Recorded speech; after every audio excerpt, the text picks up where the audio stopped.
morning, boys and girls. The time has come. It's 10:30. We'll call the meeting to order. Can we have roll call? Alan, Alan is on the way. Oh, thank you. Juby, here. Leonard, Leonard here. Williams, Williams here. Roth, Roth here. Kenyon. Here. Nobody's asked for remote attendance, have they? So we'll have the approval of minutes. I'd like to ask for unanimous approval or consent for the minutes from the last meeting, is it? September 19th. September 19th. Any objections? No objection. Seeing none? Oh, public comment, Jesus. I don't think we have time for all of them. Oh, Now, be nice. no. This morning, Steve Arnold can't be here because he's in Washington DC as a delegate from the Farm Bureau. As you know, the Farm Bill expired a year ago and we still haven't approved them. And I looked at the Farm Bill. It's our most important piece of legislation. But one of the biggest things for the Farm Bill is the nutrition part of it, which is, food. And long ago, they determined if you don't eat, you can't learn. So that's why it's a big deal with schools. And you also can't live without eating. Well, I mean, if you miss, all the schools have meals, and it's makes sense. But some of the dumb Republicans, they're all afraid of that. But if you come with your Cadillac to get your food, they don't like that. But I think there's a lot of people that are not working, that would like to be working, and aren't making as much as they should. And that's the big trouble now. But anyway, he's in DC doing that. And I looked it up. The Farm Bill has how many titles? They have commodities, conservation, trade, nutrition, credit, rural development, research extension, forestry, energy, horticulture, crop insurance, and the catch-all miscellaneous. It's so very important, but they think they're going to get something done, but I don't before the end of the year. Sir? Since we're on Farm Bureau, when's the drawing for the truck? We already had it. Did it? They had it last Thursday. Because I haven't gotten the call yet, so, okay. Darn it. Busy, so they couldn't get a hold of you, and they gave it to the second in line. Whoever won it. I think it was somebody in St. Charles, and the interesting thing, the lady who worked on the truck, restoring it, she came all the way up here because they want to buy that, but I don't know what happened. They want to buy it back. Yeah. I thought they announced that it was the original owner family. Maybe. And so they wanted to buy it back if the person that won it would sell it to them. Well, he can make some money. It was a nice truck, 1947 Dodge. What was it worth? Hmm? What was that truck worth? I can Depends on answer. how much Mark wants to bid on it. There you go. I've been. Well, it's for a good cause. So I bought, the 3 probably tickets. more than 10 grand. Mhm. Yeah. They don't make the 47s anymore. Yeah. Well, at least it came back to St. Charles. So that's the third winner in 4 years from So St. there was a Charles. guy that bought $1,000 worth of tickets. You haven't got $1,000 extra laying around, do you, Mark? It's been sitting at the Farm Bureau for a year. But that money that goes to our scholarship home, so Mhm. it'll go right back in the community. But $29,000 on classic cars. So it's, a restored one is worth some money. that would be a nice little paycheck, wouldn't it? Yeah. Nice. Additional. All Anyway, right, let's maybe next year. move on. Food and Farm Resilience Grant Program from Matt Tinsley. Yes, good morning. So today I wanted to bring the committee to speed on the Food and Farmer Grant Program. This is the ARPA-funded program that we have been working with the ARPA team, their consultant EY, as well as our consultant, Ellen Camps. And right after the last Agriculture Committee meeting on September 19th, the next day on the 20th, we opened the application period for the grant program. So it opened on the Friday, the 20th. And I'm sorry. Oh, there we go. Thank You you. have to turn it I on? didn't even realize that. There you go. So we opened on the 20th, and the application period remained open for 18 days. And so as soon as the program opened, we started a pretty significant marketing push, and I'll summarize that on the next slide. And then we closed the applications on October 8th at 5 p.m. And then in the week to follow, we undertook this pretty thorough process to review the applicants and determine which ones were eligible and which ones met the eligibility criteria in order to receive funding through this program. So our marketing push included the communications tools that we have direct access to. So that's the Growing for Kane e-newsletter, as well as Kane County Connects. We were also able to work with our partners in the Kane DuPage Soil and Water Conservation District. They shared the announcement on their newsletter. And Steve and the Farm Bureau were gracious enough to accommodate a last minute request to get this published in the October edition of the Kane County Farmer, their print publication. So we really appreciate that. And then our team conducted a number of direct emails and phone calls to our food grower contacts. So we have a list of about 70 identified food growers in the county. So we reached out to them directly as best as we could. And we even had our team deliver a few printed flyers in person as well. So we tried to reach everybody every way that we could.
Oh, boardroom is frozen. Okay.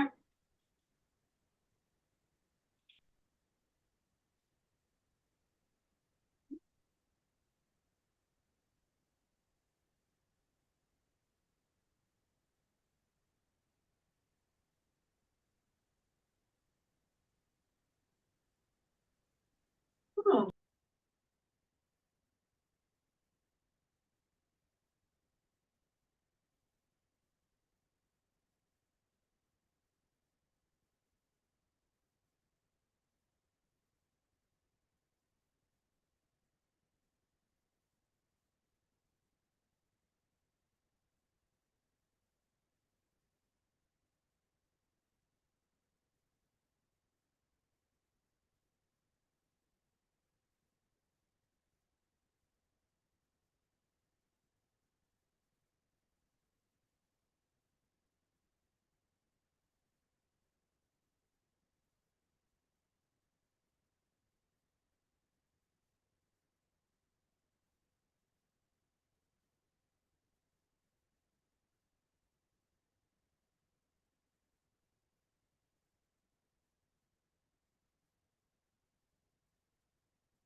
cheap, because some people's idea of cheap. That's is- why I'm waiting.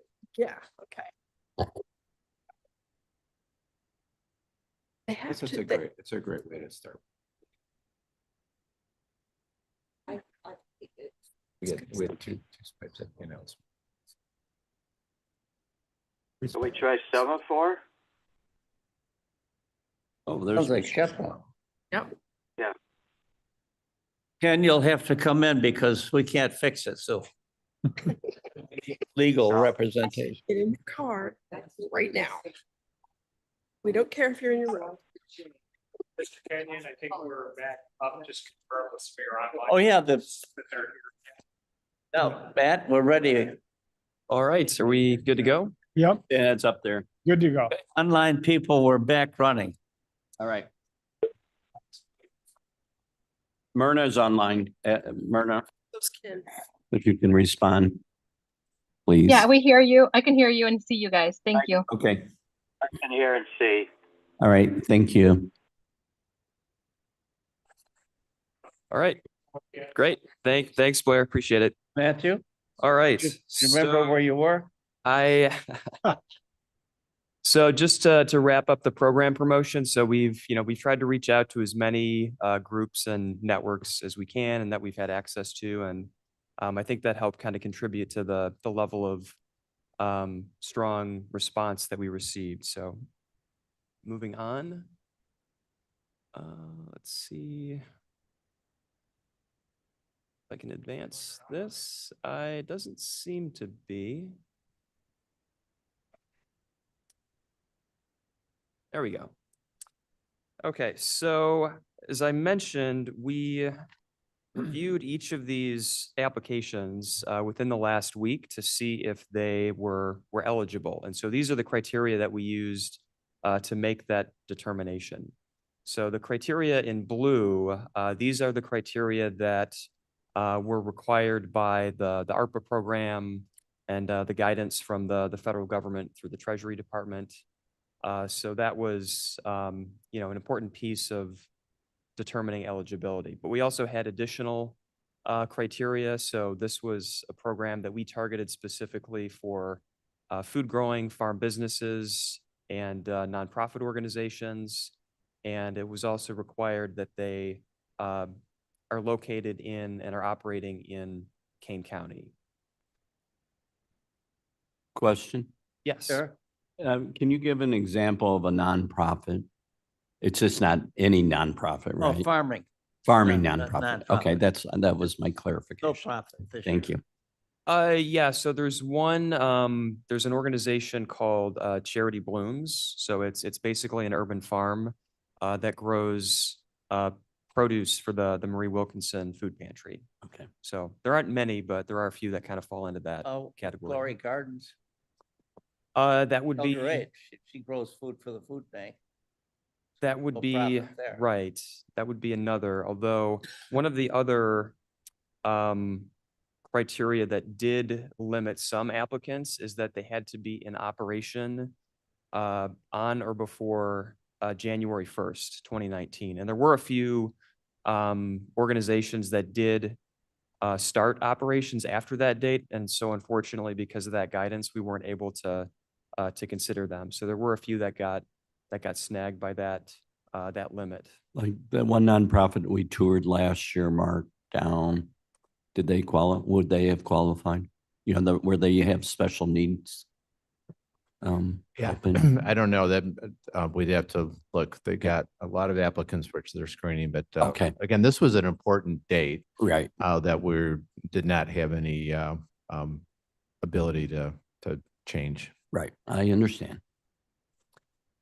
And the other limitation that did remove a couple of applicants from contention was the limit on eligible expenses. So we were limited, this funding was limited in that it could not be used to pay for capital expenses, which is defined by the federal government is generally, equipment, machinery, infrastructure that is valued at $5,000 or more. And so there were a few applicants who only submitted what could be considered capital $204,000 expenses, income is- which you know which how to were do that. ineligible.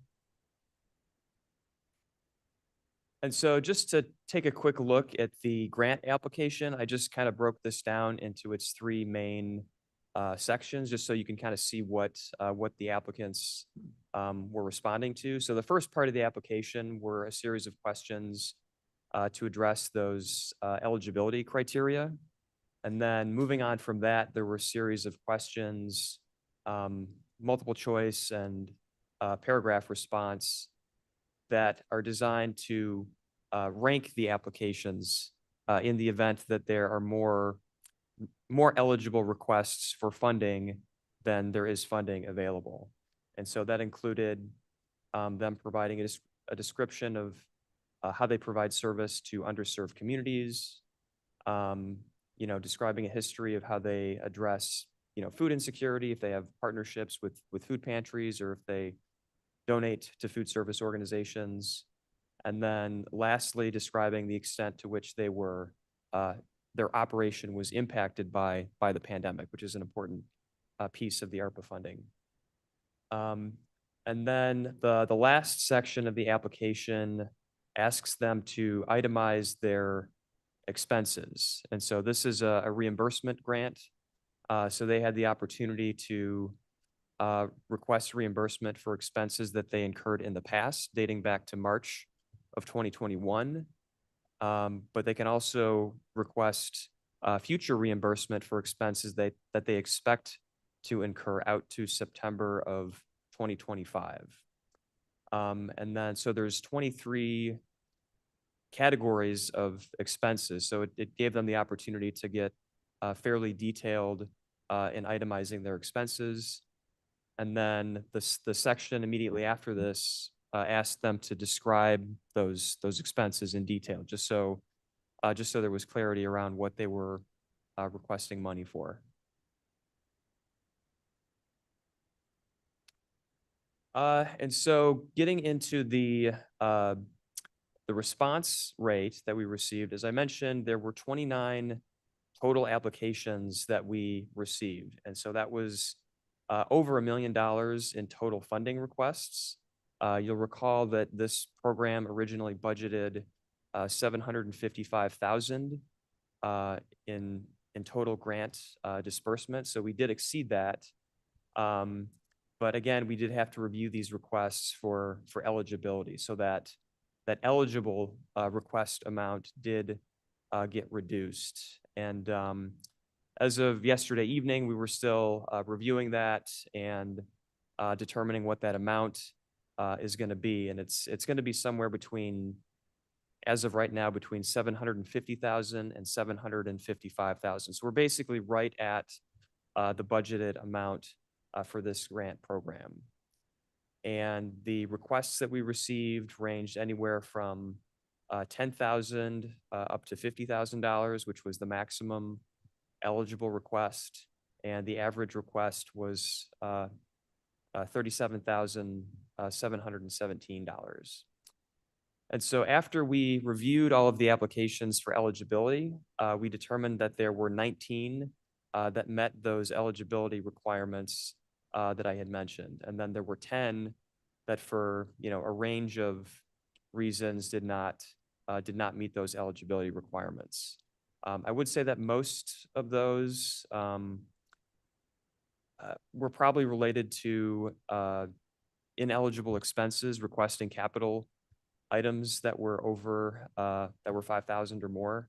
But there was really a mix of reasons. So there were some that came into operation after 2019, and then others that just did not meet the definition of a food growing operation. That was not their primary function. So looking ahead, we are looking to have a resolution go before the ARPA committee on October 30th to approve the recommended applicants that have been determined to be eligible. And then hopefully that will be considered by the county board at their November meeting. And then in order to obligate the funding for this grant program, those grant agreements individual grant agreements between the county and each recipient will need to be executed by December 31st, 2024. And then beginning next year, I don't know how, like immediately how soon we'll be able to start, but the plan is shortly after the first of the year that we can begin accepting claims for reimbursement and make those grant disbursements through the program. So, so we've been moving along and still have a lot to do. Any questions in the comments? No. Off the hook. Good what else? job, Matt. Thank you. Thank you. What? I just said good job. Historic preservation. $750,000. Who, is that yours? Thank you. Okay, talk about it. You have to bring your microphone up to your, like be a rock star. And turn it on. It is. Thank you. Okay. So, yes, Kane County received $750,000 from the Paul Brune Rural Revitalization Grant from the National Park Service. The purpose of the grant is to support economic development through preservation of historic buildings in rural communities across the country. And this is done by providing the grant to, in our case, Kane County, and we will create a sub-grant program, which will give money to others to do this preservation. So the locally stewarded work supports improvement of historic buildings, preserving America's cultural resources while benefiting our local economy. This year, $12.125 million was awarded to 17 sub-grant programs in 15 states. We were the only one in Illinois.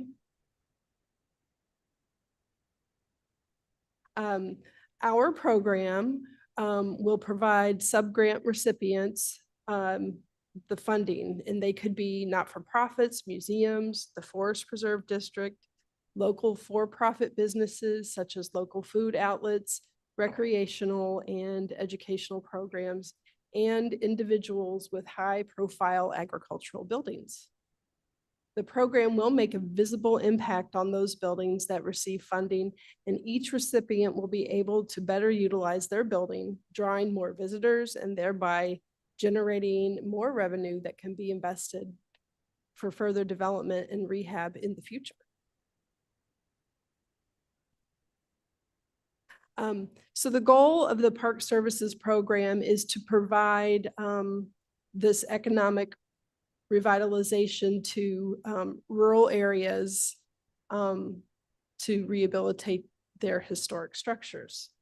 So the eligibility requirement is that this program awardees must be in rural parts of the county as defined by the USDA.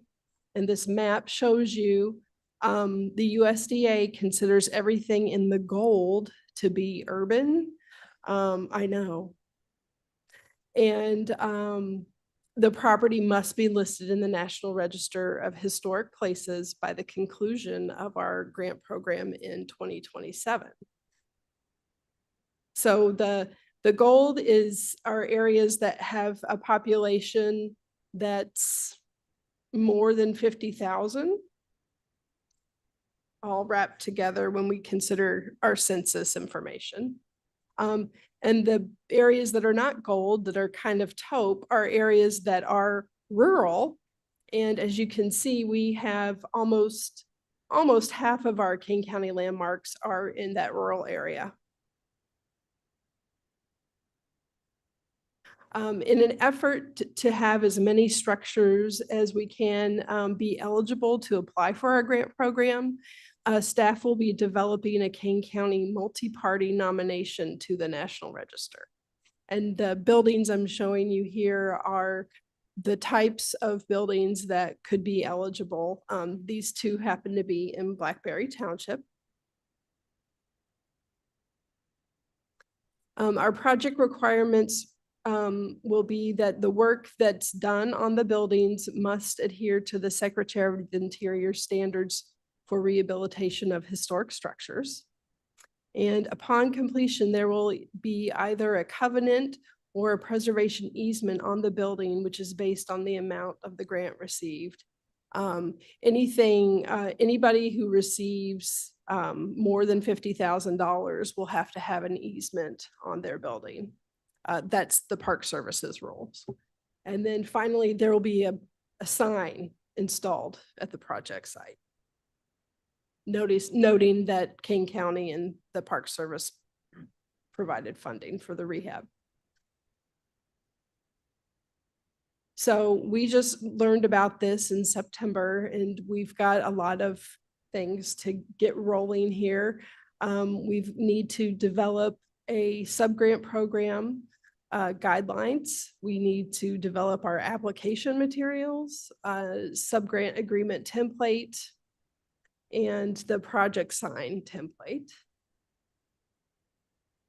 Again, this is one of the buildings that we would consider eligible for our program. It's a Kane County landmark. And then applicants will create their own scope of work and hire their own architect if needed, and their own contractor. So they'll really run their own project. We'll just have to monitor them to be sure that they're following all the Secretary of the Interior's guidelines. A question regarding that. Will they be reimbursed after the project is done?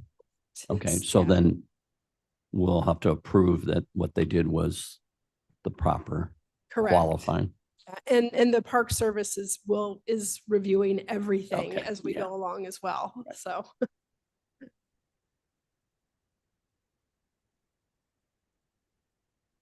Projects may be simple, such as roof repairs, painting, repointing of foundations. These three are in Look Rutland. at that foundation. Look, isn't it great? Well, it needs to be filled, the crack. It does need to be filled, that crack. But it's got a nice paint job. Yeah. Do you know that building? I don't know whose it is. That's on the Bean Farm in Rutland Township. They sell landscaping material last time I checked. The roof looks good too. Mhm. Or the projects could be larger, such as foundation or structural repair. So the pictures on the left are from Campton, that's Coron Farm. And the picture on the right is a barn that's in LaFox. Looks like the roof's gonna be a lot to fix that. Yeah. So with that concludes my presentation. Questions? I think, Mark, you had mentioned this program and development. And one of the questions I had then, would the Forest Preserve be able to apply? Like, I know Mavis's big white barn. I don't know if that qualifies as being Not rural. though. What? It's not rural. Yeah, it would, Forest Preserve properties could qualify if they're in the area that's determined to be Right. rural, as well as if the Forest Preserve Commission, would be committing to having the building listed in the National Register of Historic Right, Places. So we'd certainly be happy to work with the Forest Preserve District on evaluating their sites and buildings as well. So, and this is But the another. barn on Brundage Road, we could use all that money there. Yeah, that would use all the money. I mean, Yeah. does that qualify Brundage and 38? Is that rural on your map? I couldn't tell on the map. Yeah. It could go back. in the- I think it would qualify, but I think the budget was close to $750,000 just for that one building. For the White Forest Preserve building, No. sorry, try and go faster. Yeah, the Johnson barn, it's a dairy barn. Yeah, and I think the Forest Preserve calls it the Brundage Barn. Yeah. So, yes. Yeah, I it don't is- know if it that- is- It is Yeah. in that Yeah, correct. I don't know if the area. white barn that Mavis, is interested in saving qualifies, but we should. Oh, at and the one least- over there? Yeah, that's the one I'm talking about. It's the That's same the one. That's the- Johnson yeah. Farm. Mhm. And we could look at how, maybe it funds a component of it, like maybe it funds the exterior Right. repairs or restoration. Or the interior, which is for that one. Roof. It up. Yeah. Okay, So- thank you. Good This presentation. is another example where I'm grateful and amazed by our staff. I shared a development committee meeting. I started my career here as a preservation planner, was followed by Scott Berger and then Julia Tavong. And we all attest that when we talk to people about being landmarked or rustic road or anything, they want to know, is there any money available? And we have fortunately had some tax credit, property tax and other tax credits, but never any money. So, this is really amazed me. Julie decided to prove me wrong and find money for our landmark property owners and also, to work to make our landmark owners eligible, who it would be a big impediment for them to do an individual application to be on the National Register, for us to be able to do a multi-property that kind of covers our overall built for farming environment that we have here and make those folks eligible as well. So thank you, Julia. And it's going to be an exciting year developing that program in the first quarter of next year, getting the applications out and then seeing a lot of these buildings improve during 2026. We're Mr. Chairman? restoring our barn 134 years old. And it's the first time we've done anything. Grandpa built the barn in 1890 and restoring it, but it's not junk. It takes a while. Mr. Chairman? Yes, sir. Yes, in light of Mr. Van Kerkhoff's comments, I thought a brief commercial would be in order. Wabash Museum Books of Mount Carmel, Illinois, is selling their only copy of a first edition of That Darn Barn, authored by Mr. Van Kerkhoff, for a mere Remember that? $22. Oh. That barn, that was pretty cool. Wow. Can we get I it also signed think if we it's buy it, Mark? available- Also available in hardbound from an Indian If we could each get a publisher. copy. There's a few copies.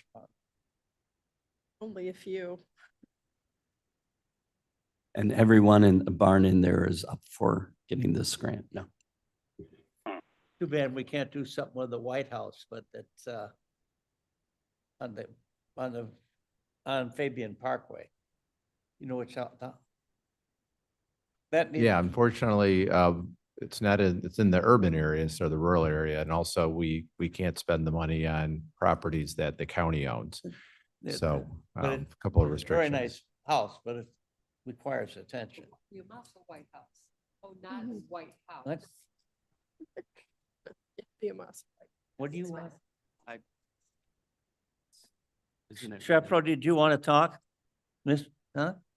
More? No, I just wanted to, Give I the was, microphone to a shopping. lawyer.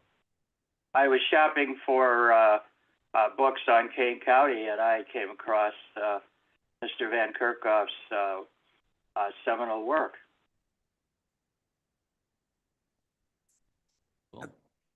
Are there any other questions or comments? I think it's pretty good.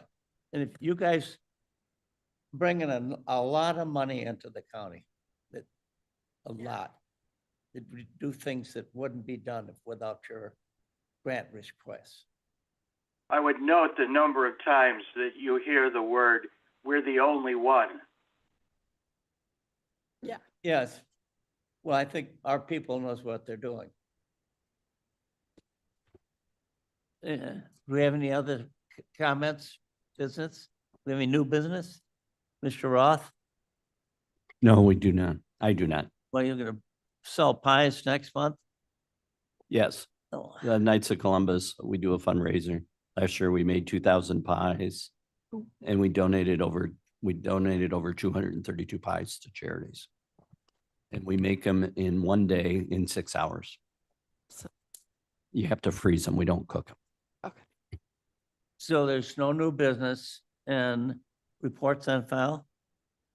Like to move for unanimous consent to put reports on file?